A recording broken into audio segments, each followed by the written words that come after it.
I also get questions about people that have had prior fusions that have failed and have had a non-union or didn't heal properly. And I'm going to show an example of a young man that came to me. He had a fusion done in his neck at age 25 on the East Coast, and he came out here to Los Angeles, and I evaluated his films. He had a non-healed fusion with the screw backing out, and this needed to be revised. He asked me for an artificial disc to restore motion.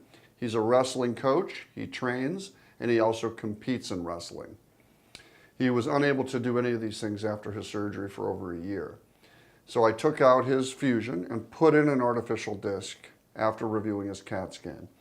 He just sent me his first gold medal competing in a wrestling competition on the East Coast, and he sent a letter that said, when I first came to see you, I wasn't sure I'd ever be able to wrestle at a high level again. Not only have I been able to train and coach, but I'm fully able to compete. And I want to share with you the first of many gold medals I will earn after the surgery you performed.